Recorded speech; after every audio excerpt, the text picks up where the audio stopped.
if you're going to change an area, you do three things. Number one, you focus on it and you get clear and compelling vision for what you want. If your body's not where you want it to be, I tell you there's one simple reason. It's not your focus. No, I focus on it. I focus all the time on how fat I am. No. You see, if you focus on crashing into the pole, trying not to, the more you try not to, what you focus on, that's where the energy goes, that's where you go, right? We all know that. But what people tend to do is, I'm saying focusing on what you want, not what you don't want. And not only just focusing on what you want, where you focus and say, well, I'd like to be strong, I'd like to be energetic, I'd like to be fit. It's focusing and making it compelling. If your only reason you're focusing on it is like, well, I need to lose some weight because I feel fat, versus I want the energy to burn because with that I'll have more passion, more aliveness, I'll be able to impact my children. I'll be able to, I'll be able to take the business to another level. I'll be able to have fun when I'm stressed out and tired. I'll have creativity flowing through me. You can't just focus on it. You got to create a clear and compelling future in that area that will pull you towards it so you're not trying to push yourself. If there's an area you're not improving in, think of three pillars if you would. Pillar one is get focused and clear. What's compelling? Where are you? Really? And don't lie.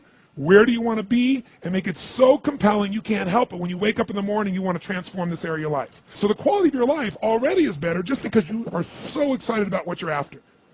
When you do that with your body or your emotions or your finances or time or any other area and you start focusing and you're clear, you're going to have energy. You're going to have drive. You're going to start to do something. How do you make sure what you do really works? You need the second pillar. And think of this as three pillars. Because, two-legged stool is going to fall over. One leg, you can't sustain. Second pillar, you got to get the best. When I say get the best tools. Get the best map. Get the best mentor. What I'm looking for is, it's wonderful that you're focused and clear and excited, but if you're running east looking for a sunset, you got a problem. I don't care how much you believe, I don't care how much enthusiasm you have, you got the wrong tools. You got the wrong strategy. You got the wrong map. And so it's really critical in life, I believe, to get a map and get a mentor. Because the map very often changes, and the best mentor, somebody who's the best at what they do, they know the shortcuts, don't they? Or they know when the roads change. You don't get stuck hanging out, in the desert when you're trying to get to the ocean, metaphorically. So I've always focused on not just finding somebody good, but who's the best at it, who's got the best tools. Think of that first pillar as a target. You're crystal clear on the target. And now you got the toolbox, man. You got the best tools, not rinky-dink tools, the very best. And the way to get the best, by the way, that I've done it is model someone who's already successful. All the tools I come up with, some I've obviously created, but the foundation came by standing on the shoulders of other giants. I went out and found somebody that's already got the result. Why reinvent the wheel? Success leaves clues.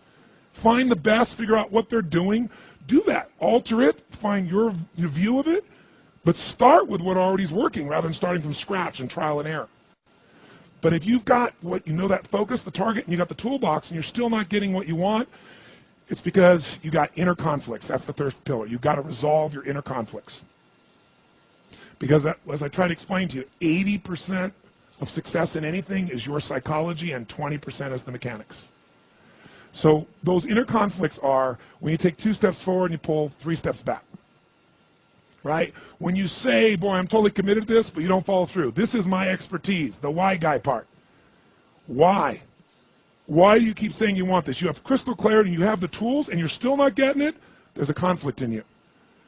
You want to be totally successful, but you're afraid at some level that if you are totally successful, you will not be loved.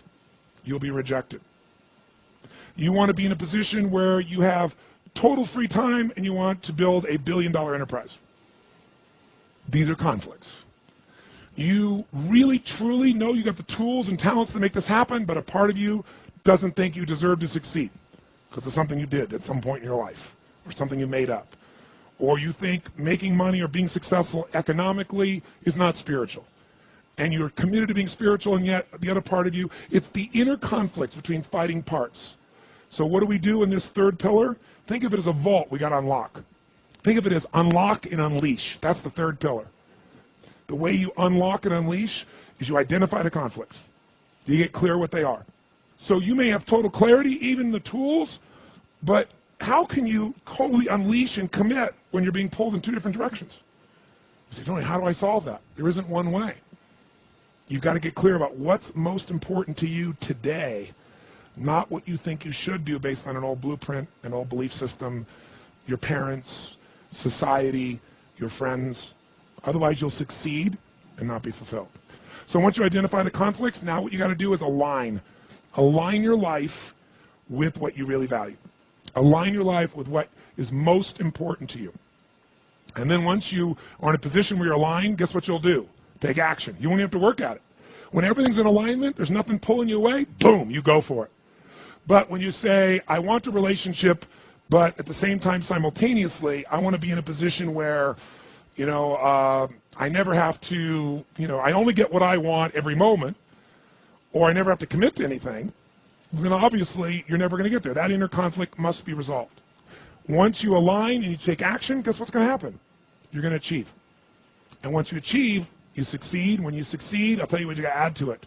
Celebrate, right? And then contribute. Pay it forward, if you will, as corny as that sounds. Remember the movie? Pay it forward. Don't pay it back.